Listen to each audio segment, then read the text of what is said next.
कांग्रेस का कोई योगदान इस देश में नहीं है, फिर भी चर्चा कांग्रेस की ही करनी है।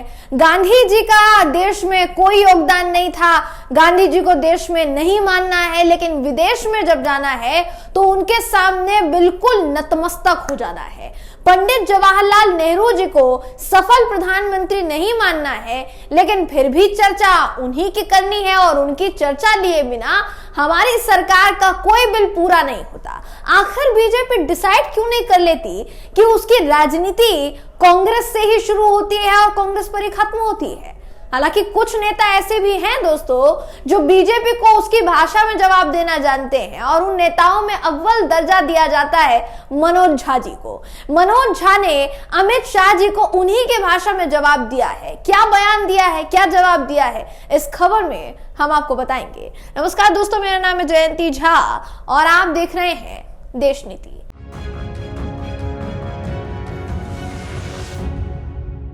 देश नीति, केवल सच्ची और पक्की खबर। दोस्तों, नेहरू को ब्लेम करना, जवाहरलाल नेहरू साहब को ब्लेम करना, हमारे पूर्व प्रधानमंत्री जी को नीचा दिखाना या उनकी गलतियां गिनाना, ये बहुत आसान है। लेकिन आप उस वक्त होते तो क्या आप दूसरे फैसले ले पाते? क्या आप इसको साबित कर सकते हैं? ये कहने में बहुत बड़ा लगता है, लेकिन भारतीय जनता पार्टी जब इसको साबित करने पर उसको कहा जाएगा दोस्तों कि आप साबित कीजिए, तो हो सकता है कि भाजपा कहीं ना कहीं डगमगा जाए। अब हो ये रहा है कि भाजपा ये मानने के लिए तैयार ही नहीं है कि जवाहरलाल नेहरू जी का भी इतिहास में कोई योगदान है, आजादी की लड़ाई में कोई योगदान है।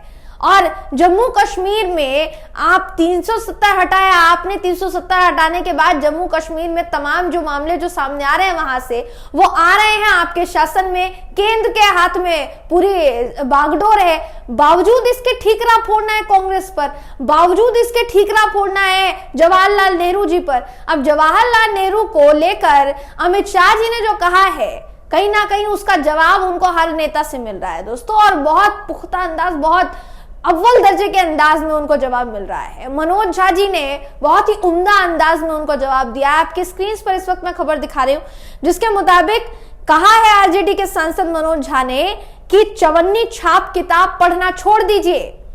अमित शाह जी ही चवन्नी छाप किताब पढ़ना छोड़िए, आपकी जो संघ की किताबें हैं ना, आपकी जो आरएसएस की किताबें हैं ना, चवन्नी छाप छोटी छोटी किताबें, उसको पढ़ना छोड़ेंगे तो आपका ज्ञान वर्धन होगा, आप ज्ञान बढ़ा पाएंगे।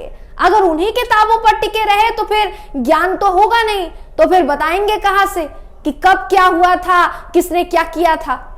वो अलग बात है दोस्तों कि भारतीय जनता पार्टी अपने बनाए गए इतिहास पर विश्वास करना जानती है, यानी जो इतिहास वो खुद गढ़ती है उस पर वो विश्वास करेगी।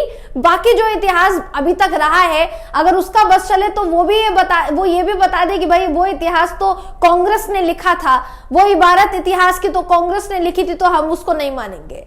ये भी हो सकता है, भाजपा तो कुछ भी कर सकती है दोस्तों। यही कारण है कि मनोज झा ने उनको बहुत सटीक अंदाज में जवाब दिया है। क्या कहा है आगे वो भी आप सुन लीजिए। आपके स्क्रीन पर उनका बयान है दोस्तों, जहां करारा जवाब देते हुए, मीडिया से बात करते हुए मनोज झा जी कहते हैं कि जिस व्यक्ति को जानकारी कम होती है ना, या कम पढ़े लिखे होते हैं, जिनकी जानकारी, जिनकी पूरी ट्रेनिंग संघ के चवन्नी छाप किताबों की हो या किताबों से हो, वो इससे ज्यादा क्या बोल सकते हैं। उन्होंने आगे ये भी कहा कि श्यामा प्रसाद मुखर्जी और महादेव देसाई के लास्ट पेज को अमित शाह जी को देखना चाहिए, तब जाकर उनकी जो जानकारी है वो दुरुस्त होगी।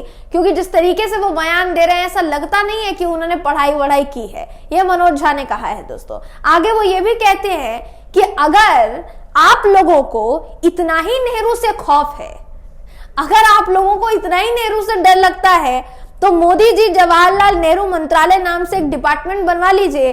और इसके अलावा ये भी कहते हैं मनोज झा जी कि अगर समस्या है तो नेहरू पर एक दिन आप 12 घंटे की चर्चा रखवाइए, हम चर्चा करने के लिए तैयार हैं। आप 12 घंटे की चर्चा रखवाइए, हम आपको बताएंगे नेहरू ने क्या किया, क्या नहीं किया।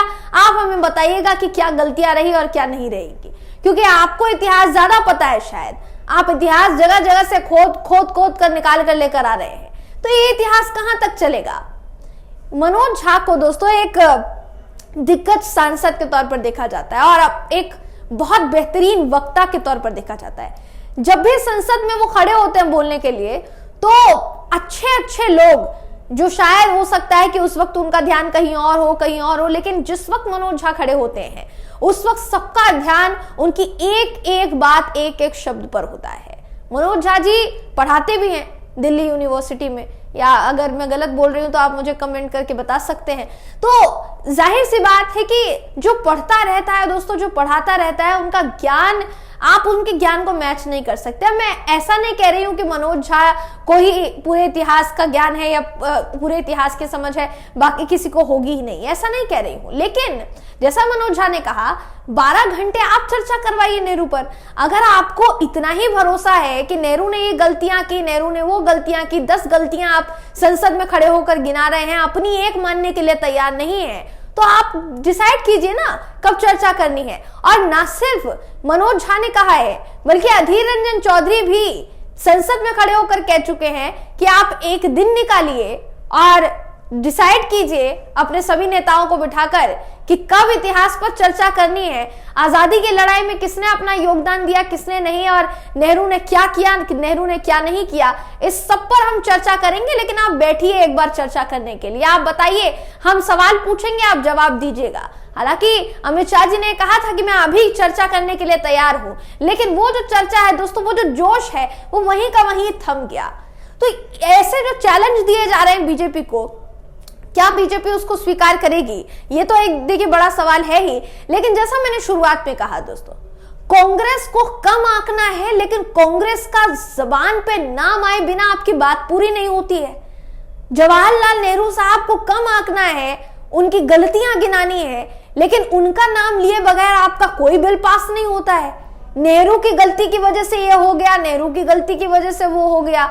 आप 9.5 साल से, बीते 9.5 साल से, और ये 10 साल हो जाएंगे 2024 में, आपने 10 साल में क्या किया ये गिनाइए ना जनता को।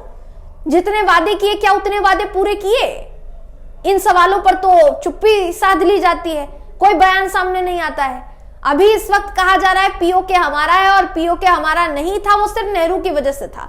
हालांकि फारूक अब्दुल्ला ने भी कहा, फारूक अब्दुल्ला ने इस पर सीधे तौर पर अमित शाह को चुनौती दी कि भाई आप सारा वो संभाल रहे हैं, आपके कंधों पर सारा दारोमदार है जम्मू कश्मीर का। इस वक्त मैं तो सत्ता में नहीं हूं, आप है सत्ता में, तो आप बताएंगे कि कमी क्या है, या फिर आप इतिहास पे सब कुछ डाल देंगे?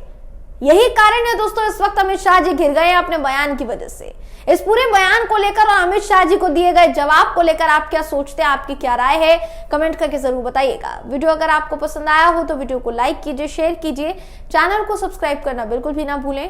फिर मुलाकात होगी आपसे अगली वीडियो में, तब तक के लिए नमस्कार।